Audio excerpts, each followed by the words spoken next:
और जब हम ध्यान साधना करते हैं तो ध्यान साधना में हम अपनी फेमिनिन एनर्जीज की जो देवीय शक्तियां हैं उनको इनवाइट करते हैं। जैसे कल से हम एक बार फिर से काली माँ के संदेशों को जो अरुणा मैडम के माध्यम से उन्होंने दिया है उनको हम शुरू करेंगे।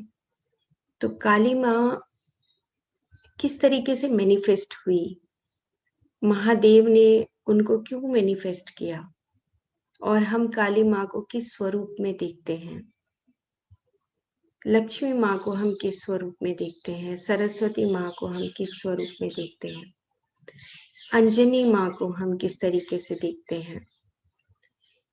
ये सब अलग अलग फेमिनिन एनर्जी का ऊर्जा स्रोत है जो हमारे सबके भीतर है। हाथों में अगर हमारी मेहनत है तो लक्ष्मी माँ का स्रोत है, और जब हम बुराई से अच्छाई की तरफ जाते हैं, अंधकार से रोशनी की तरफ जाते हैं, तो काली माँ का स्रोत है। तो हम कल इसके बारे में विस्तार से जानकारी लेंगे।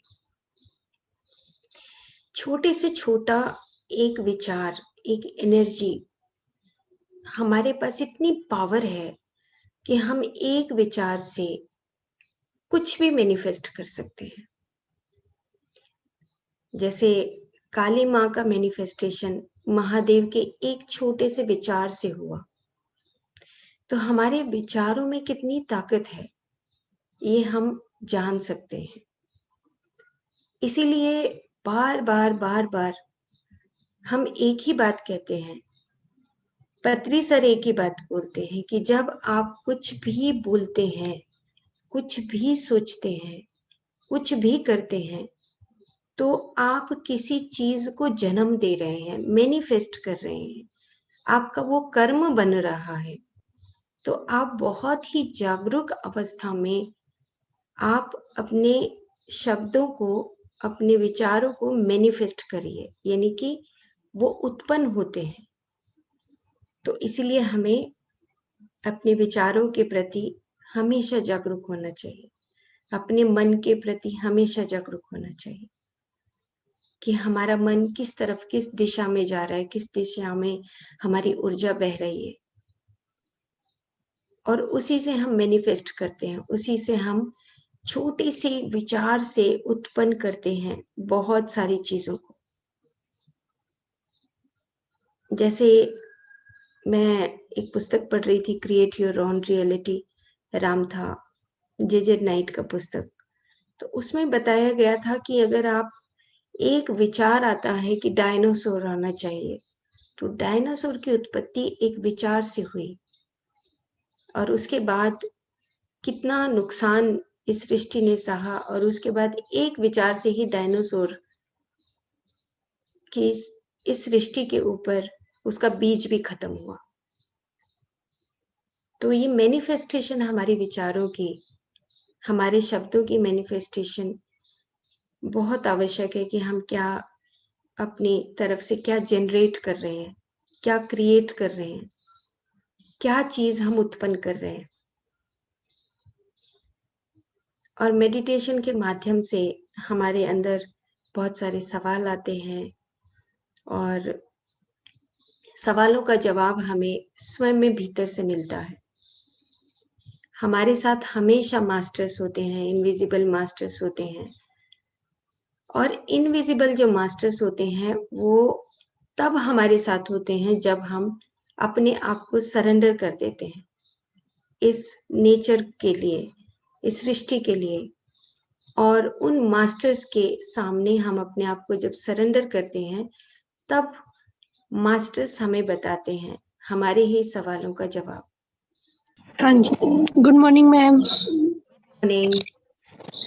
मैम मेरे मन में ना ये क्वेश्चन आता है बहुत बार कि ना लोग मोक्ष कहते हैं कि हमें मिल जाए, मगर मैम मुझे तो लगता है कि ये धरती इतनी सुंदर है, यहाँ तो बार बार आया जाया जा सकता है जितनी मर्जी। अब जब से पता लगा अनलिमिटेड लाइफ होती है तब तो मुझे और भी अच्छा लगता है। मतलब मेरे मन में क्यों नहीं आता कभी भी। और मतलब मैं जब छोटी थी ना, मतलब मुझे याद है मैं 6th-7th क्लास में हूँ, मैंने तभी मम्मी से कहना शुरू कर दिया था। मैंने तभी मेरे मन में आता था कि मतलब हमें इस धरती पर बार बार आना चाहिए। हम्म। हाँ बिल्कुल आ सकते हो, क्यों नहीं आ सकते। तो मैम सब लोग मोक्ष की बात क्यों करते हैं? मतलब मुझे इसका आंसर नहीं मिल पाता कि लोगों को मुक्ति चाहिए क्यों।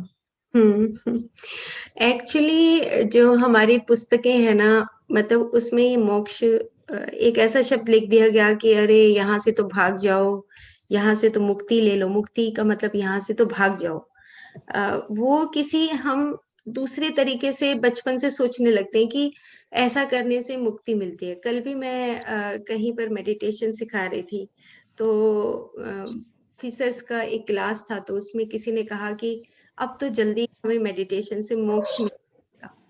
तो मोक्ष को हम अगर ब्रॉड स्पेक्ट्रम में समझते हैं, तो मुक्ति एक ऐसी चीज है कि आप, मुक्ति का मतलब ये है कि आप वर्तमान क्षण में रह रहे हैं। अगर प्रैक्टिकल वे ऑफ लाइफ देखा जाए, तो मुक्ति भी जो इस क्षण में है, तो इस क्षण में यही है, ये मुक्ति है।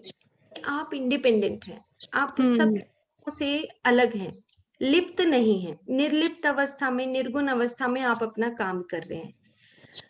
तो मोक्ष की डेफिनेशन ये है।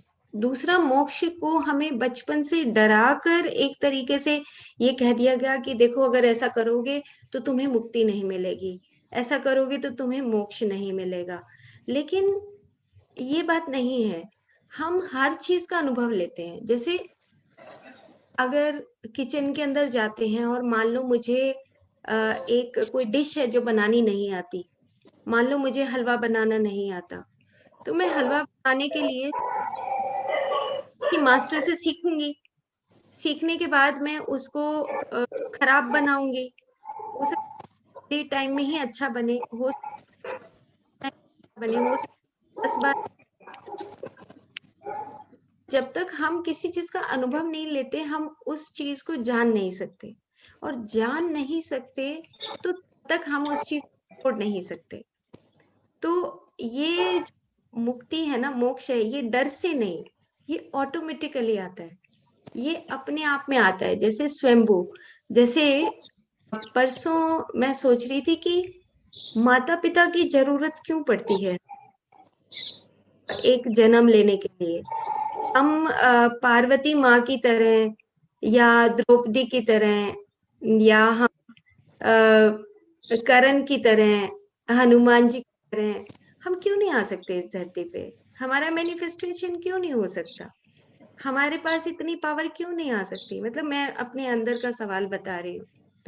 तो स्वयंभू का मतलब कि जब आप अपने आप में संपूर्ण हो जाते हैं, तो आप खुद भी जन्म ले सकते हैं। पेरेंट्स की भी जरूरत नहीं होगी। लेकिन पेरेंट्स क्यों चाहिए?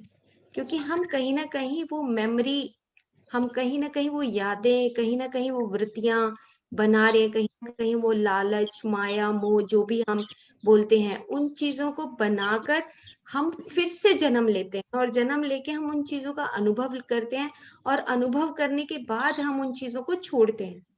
तो मुक्ति और मोक्ष का मतलब है जब आप अच्छे तरीके से किसी चीज को सीखते हैं, आप मुक्त हो जाते हैं, आप इंडिपेंडेंट हो जाते हैं। और एक मोक्ष की परिभाषा इस धरती पे ही सीमित कर दी गई। कहा गया कि अच्छा तुम्हें मोक्ष मिलेगा, तुम अगले वर्ल्ड में जाओगे। मोक्ष नहीं है, मुक्ति नहीं है, इनफाइनाइट जर्नीज है। कि आध्यात्मिक विज्ञान का एक सिद्धांत बताया कि आप इनफाइनाइट जर्नी करोगे। कितने कितने वर्ल्ड हैं, सूर्य ऐसे ही नहीं बन गया है, ग्रह ऐसे ही नहीं बन गए हैं, और आना चाहे तो आ सकते हैं। भगवान कृष्ण एक परमात्मा के स्वरूप में हमारे पास नीचे आए, विष्णु के अवतार में आए, कितने अवतार हुए जो नीचे आए और चले गए। तो बिल्कुल आपने सही कहा दीपिका मैम कि ये धरती तो एक तरीके से, मतलब इतनी खूबसूरत है कि हम आ सकते हैं। यस, परमात्मा के रूप में, विमुक्त में, एक औसत आत्मा के रूप में हम आ सकते हैं। Thank you ma'am. कोई और है जो सवाल? हाँ जी, विनीता मैम। नमस्कार सभी को। नमस्कार सभी को। संगीता जी, थोड़ा सा मैं दीपिका जी के लिए भी कुछ थोड़ा सा बोलना चाहूंगी। बोलूं? ये इनकी सोल जो है, उसने जो इस कर्म भूमि के जो यूं कहिए जो भी लेन देन का हिसाब किताब है वो शायद पूर्ण करके फिर जन्म लिया है, जिस कारण से वो लेन देन ना करके उनकी सोल तृप्त है। वो तृप्त होने के बाद अब नए एक्सपीरियंसेस के लिए शायद दोबारा आई है, जिस कारण से इन्हें मोक्ष से वो विमुक्ता जो आप कहती हैं वो विमुक्ता है कि भाई मोक्ष क्यों चाह रहा है, वो पता ही नहीं है उस सोल को।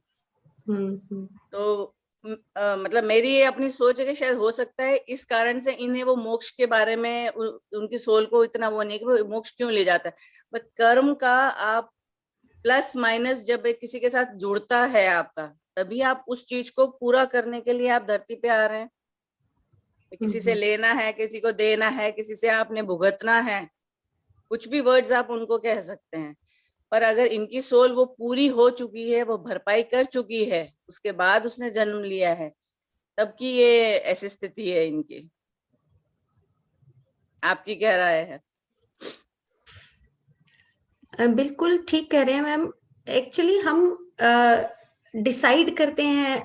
अब जैसे कई बार क्या होता है कि मैं एक जो डॉक्टर रॉबर्ट सेचवर्ड की पुस्तक है उसमें पढ़ रही थी कि कई बार सोल होता है कि लाइक इस लाइफ में हम बहुत मेहनत करते हैं और लास्ट में एंड मोमेंट तक जाते जाते ये सोचते हैं बहुत मेहनत कर ली, अभी मुझे ना रेस्ट चाहिए ना। तो वो जब रेस्ट होता है तो नेक्स्ट लाइफ में जब हम एक रेस्ट को चुनकर आते हैं तो जो साधारण औसत आत्माएं वो इस बात को समझ नहीं पाती हैं। वो कहते हैं कि सारा दिन पड़ी ही रहती है या पड़ा रहता है ना।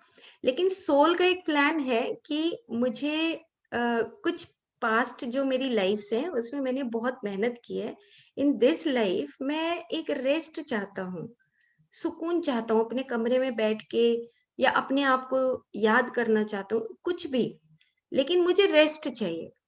तो वो रेस्ट मेरी सोल चाहती है कि मेरे चारों तरफ जो मेंबर हैं वो उसमें कहीं लॉ ऑफ कर्मा तो चलो ठीक है, बट वो मेंबर्स अगर मेडिटेशन में नहीं है तो वो इस बात को समझ नहीं पाते हैं। वो वही बात है कि सेम इसी तरीके से हम अगर मेडिटेशन में आते हैं या हम आध्यात्मिक विज्ञान सीखते हैं तब हम इन बातों को अंडरस्टैंड कर सकते हैं कि हमारा लाइफ का पर्पस क्या है। जैसे एक और एग्जाम्पल मुझे याद आ रहा है कि पिछली कुछ लाइफ टाइम में कई बार होता है कि हम बच्चों को जन्म देते हैं, बहुत सारे बच्चों को जन्म देते हैं, 5 को, 6 को, 7 को, और उसके बाद इस लाइफ टाइम में बेबी नहीं होता है। तो इस लाइफ टाइम में अगर बेबी नहीं हो रहा है तो सराउंडिंग में जो लोग हैं, जो समाज है, वो ये कहता है कि बेबी नहीं है, बेबी नहीं है, नेगेटिव एस्पेक्ट डालते हैं। लेकिन वो सोल इतना थक चुकी है, वो ये कहती है मैंने एक्सपीरियंस ले लिया है। जैसे दीपिका मैम अभी कह रही है कि वो जो अनुभव जब हम ले लेते हैं उसके बाद हमारा दिल नहीं करता, हम उससे विमुक्त हो जाते, विमुक्ति हो जाती है, हमें नहीं चाहिए। अब इस लाइफ में अगर बच्चा नहीं है तो उसी बात को लेकर बवंडर खड़े हो जाते हैं, झगड़े शुरू हो जाते हैं और बीमारियां भी आनी शुरू हो जाती हैं, फैमिली में डिस्प्यूट हो जाते हैं। तो ये जो अंडरस्टैंडिंग है ये है विमुक्ति। विमुक्ति का मतलब जब आप किसी चीज को बार बार बार बार बार बार टेस्ट करते हो उसके बाद आप क्या करोगे, उसके नहीं रहोगे, आप उसको छोड़ दोगे कि इट्स ओके। मटेरियलिज्म भी ऐसे, कितने आप कानों के इयरिंग कितने डालोगे, एंड तो है ही ना किसी चीज का। कितना हम मटेरियलिज्म को स्टोर करके रखें। अपरिग्रह योग में बोलते हैं, अपरिग्रह कितना स्टोर कर लोगे। 10 बेडशीट खरीद लेंगे, 20 खरीद लेंगे, 40 खरीद लेंगे, बट एक टाइम ऐसा सोचेंगे बहुत हो गया, अब नहीं होना चाहिए। दैट इज द विमुक्ति, विमुक्त होना। विमुक्त आत्मा ऐसे ही बनते हैं, हर अनुभव को लेकर उसको फिर छोड़ देना निर्लिप्त अवस्था में। चलो 5 चद्दर दे देते हैं, वो एक अपरिग्रह से हम बाहर आ जाते हैं। तो ये विमुक्ति है, बिल्कुल मतलब आपने अच्छा एक्सप्लेन किया। Any other master? हमारी जो सोल है, जैसे कल एक व्हाट्सएप पे एक सवाल था, तो ये तो मैं नहीं कहूंगी कि वो सवाल पर्टिकुलर क्या था, क्योंकि हम बोलते हैं कई बार कि रेस्ट इन, जो सोल है, रेस्ट इन पीस, कुछ ऐसे करके लिखते हैं। सोल तो पीस में ही है, आप ये समझ लीजिए। जो बॉडी है वो चेंज हो रही है।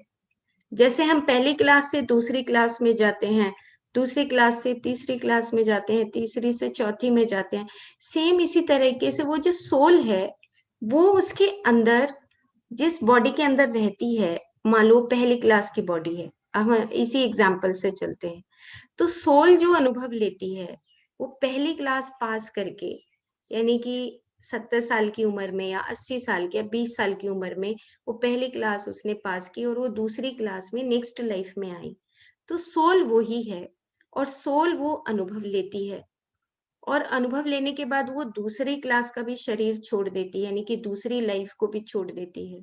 फिर तीसरी लाइफ में आती है, वो शरीर नया धारण करती है बच्चे की तरह, फिर बड़ी होती है, फिर यंग होती है, फिर बूढ़ी होती है। लेकिन वो जो सोल का इवोल्यूशन है वो धीरे धीरे बढ़ता है और वो फिर आगे चलता रहता है।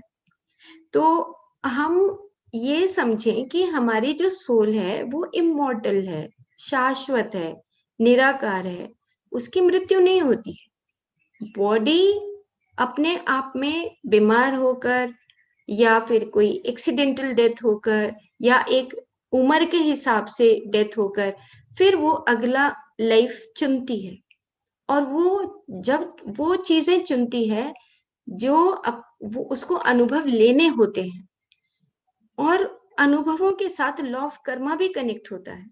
वो कनेक्ट क्या होता है कि मान लो मेरे को इस लाइफ में इग्नोरेंस में मुझे समझ नहीं है कि मुझे किसी के बारे में बुरा नहीं बोलना चाहिए, लेकिन मैं बोल चुकी, और मैं एक 40 की एज में आके मुझे ये बातें समझ आई, मैं मेडिटेशन में आई 40 साल की उम्र में, और तब मुझे समझ आया कि मुझे तो बुरा नहीं बोलना चाहिए था। तो इसको मुझे नेक्स्ट लाइफ में मेरी सोल कहेगी कि मुझे तो अब मुझे इस बारे में सुधार करना है। तो जब मुझे इस बारे में सुधार करना है तो मैं डिसाइड करूंगी कि कहीं ना कहीं एक अंदर के तल पे कि मुझे नेक्स्ट लाइफ, या जब मैं नेक्स्ट लाइफ में जाऊं तो आई वांट टू करेक्ट, मुझे ठीक करना है इस बात को। इस लाइफ में तो ठीक हो ही जाएगी, लेकिन कुछ जो मैंने पहले की क्रिएशन कर चुकी हूँ मैं, उन चीजों को मुझे बैलेंस करने के लिए नेक्स्ट लाइफ में मैं कुछ ऐसा चुनूंगी कि मैं अनुभव भी लूंगी और उसके साथ साथ कर्मों का बैलेंस भी करूंगी, अपने कर्म सिद्धांत को और अच्छे तरीके से समझने लगूंगी। तो ये जो स्टेप्स हैं, पहली, दूसरी, तीसरी, चौथी क्लास, यानी कि तमस है, रजस है, सत्व है, शुद्ध सात्विक है और निर्गुण है। ये जो हमारी 5 फिंगर कॉन्सेप्ट है, इसको हम तमस है, रजस है, सत्व है, शुद्ध सात्विक और निर्गुण है। जब हम निर्गुण स्थिति में आते हैं तो हम परमात्मा के रूप में जन्म ले सकते हैं। हमारी चॉइसेस हैं, हम लें या ना लें। हमारी चॉइस है मीठा बहुत खा लिया, हमारी चॉइस अब खाएं ना खाएं। हमारे पास इतनी सारी आइसक्रीम रखी है, हमारी चॉइस हम खाएं ना खाएं, हमारी चॉइस हम कौन सी आइसक्रीम खाएंगे। फिर हम चॉइसेस के रूप में आते हैं कि आना है या नहीं आना है।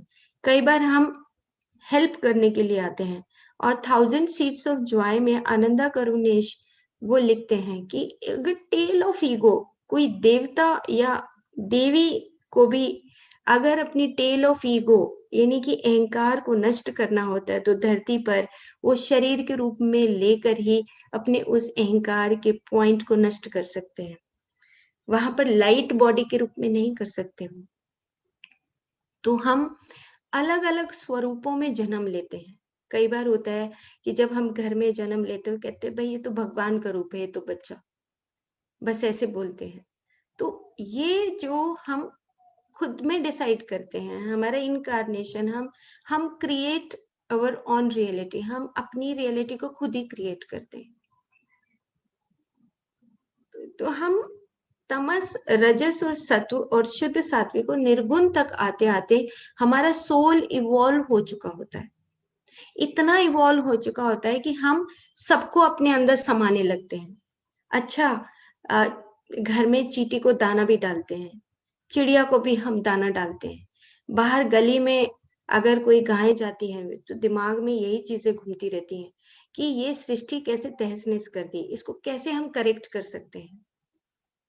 क्योंकि विश्व में शरीर किताब की बात या मेडिटेशन की बात नहीं है। विश्व में शरीर है जब आप सच में उनसे जुड़ते हो, प्रैक्टिकली जुड़ते हो। पेड़ अगर हम जा रहे हो और हमें लगता है कि हमारे घर के सामने का पेड़ सूख रहा है, तो 10 बाल्टी पानी ना डाल दे तब तक वो विश्व में शरीर नहीं बनेगा। वो एक कनेक्टिविटी प्रैक्टिकली किताब की बात नहीं है, 4-4 घंटे मेडिटेशन की बात नहीं है वो। वो बात है जब आप सेंसिटिव होते हैं, उस पेड़ में भी आप उसी चेतना को देखते हैं, क्योंकि उसने इवॉल्व होके मनुष्य में आना है। वो बात नहीं कर सकता है हमारे से, लेकिन हम उसको समझ सकते हैं। वो जो समझने की शक्ति है, वो विश्व में शरीर है, ना कि ड्रीम प्रोजेक्ट नहीं है। ये अंडरस्टैंडिंग की बात है, किताब की भी बात नहीं है। जैसे अभी दीपिका मैम बोल रही थी कि मोक्ष ये नहीं है। मोक्ष ये है कि आप सच में अगर किसी को चाय पिलाते हैं, तो क्या आप लिप्त हैं किसी चीज से कि वो मुझे फायदा देगा? तो मोक्ष नहीं है।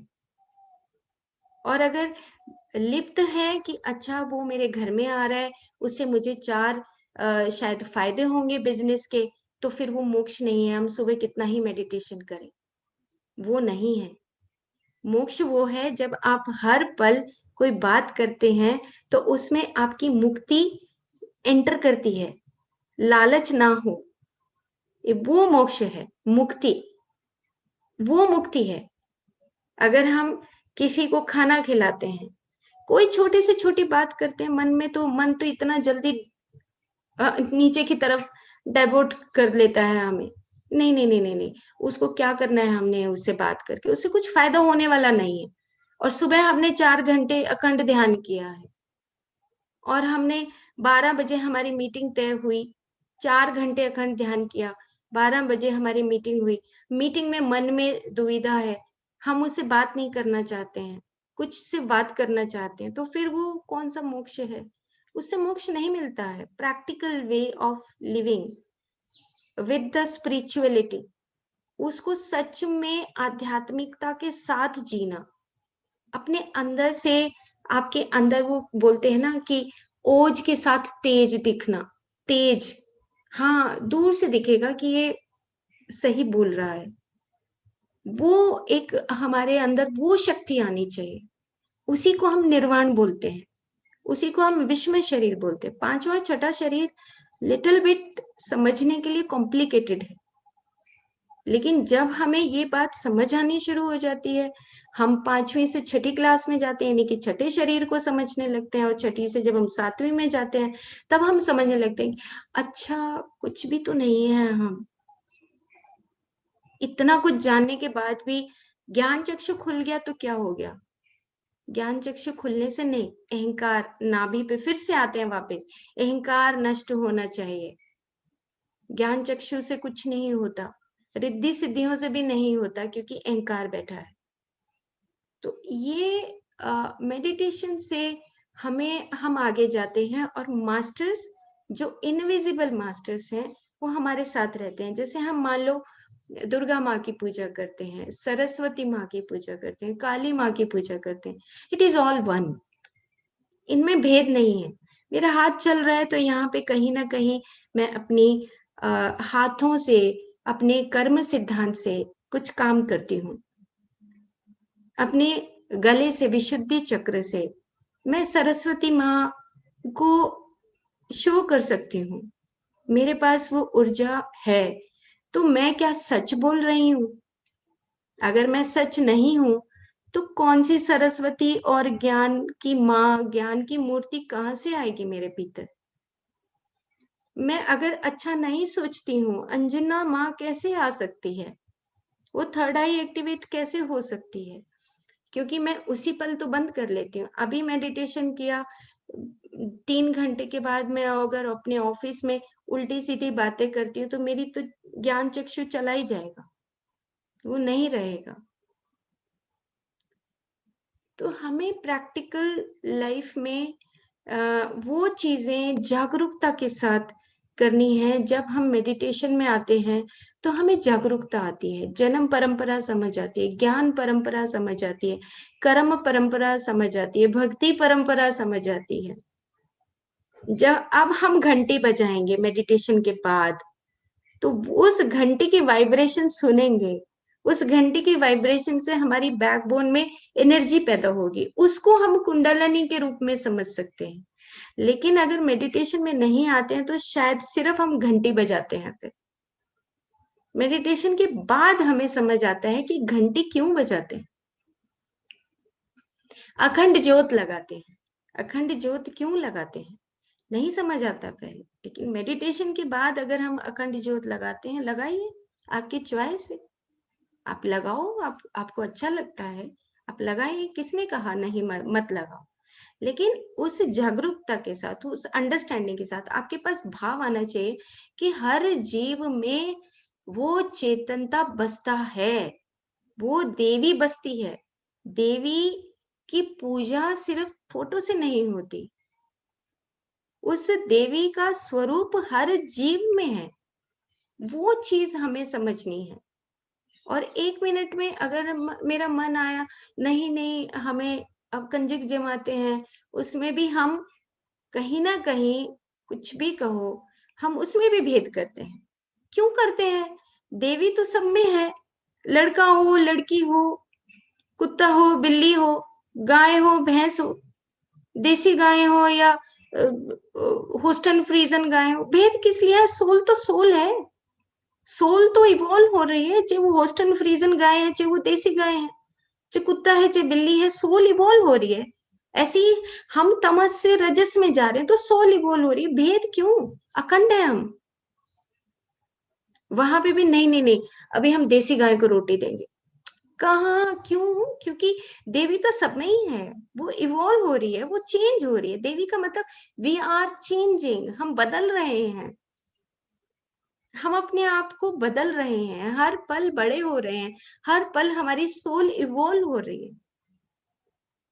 और हम उस बात को भूल के मन में, क्योंकि समाज ने हमें यही सिखाया कि मुक्ति कैसे मिलेगी, देसी गाय को शायद रोटी खिलाने से मुक्ति, नो, रॉन्ग। चींटी को खिलाने से मुक्ति मिल सकती है, अगर हमारे सामने कोई व्यक्ति भूखा है उसको खिलाने से भी मुक्ति मिल सकती है। मुक्ति का मतलब कि when you are free from all the desires, आप विमुक्त हो रहे हैं। छोटे बड़े की कहानी नहीं, ये मैथमेटिक्स खत्म कर दो कि आज मैथमेटिक्स हम दिमाग में बहुत लगाते हैं, ये मैथमेटिक्स इतना खराब मैथमेटिक्स है कि अच्छा कोई बात नहीं, हम उसको देंगे। ये मैथमेटिक्स है ही नहीं कहीं सृष्टि पे, ऊपर में मैथमेटिक्स बिल्कुल डिफरेंट, उल्टा है। दिमाग में अगर हम किसी को, बिल्ली को या कुत्ते को दूध पिलाते हैं, ये सोच के पिलाएंगे कि काले रंग का है या सफेद रंग का है, कितना मतलब पता नहीं क्या कहें। ये दिमाग में ही आ गया, मन में आ गया, तो फिर हम कौन सा, हम किसी को क्या पिला रहे? नो वे। निर्गुण निर्लिप्तता है ही नहीं, तो फिर वो अटैचमेंट से दूरी नहीं है। मैं अपने मन के विचारों से चिपकी हुई हूँ। सफेद बिल्ली है या काला कुत्ता है या देसी गाय है, नो।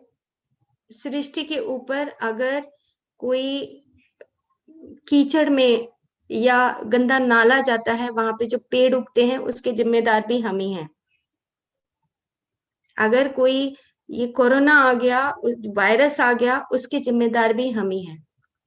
अगर कोई फंगल इन्फेक्शन आता है उसके जिम्मेदार भी हम ही हैं, क्योंकि हम उन चीजों को अपनी सृष्टि के क्रम को सही नहीं रख रहे हैं। इसीलिए आज हमारी गायें सड़कों पर है, इसीलिए कुत्ते भूखे मर रहे हैं। नहीं तो हर घर में एक कुत्ता एक फैमिली मेंबर होता था। आज गली में कहते हैं कुत्ता काट गया उसको गोली मार दो, इससे सॉल्यूशन है? नहीं है सॉल्यूशन। ये सॉल्यूशन है ध्यान, सॉल्यूशन है स्वाध्याय, सॉल्यूशन है जो आज हम आपस में एक दूसरे के साथ एक कन्वर्सेशन करते हैं, ये इन संदेशों को फैलाते, ये सॉल्यूशन है। गोली मारना या उसको जहर खिला के मार देना कुत्तों को गली में, या बंदरों को जहर खिला के या उनको मार देना इलाज नहीं है, क्योंकि सृष्टि के क्रम को खराब करने वाला मनुष्य है। मनुष्य जो विमुक्त आत्मा नहीं बना है, परमात्मा नहीं बन रहा है, वो एक प्रॉब्लम है। हरियाणा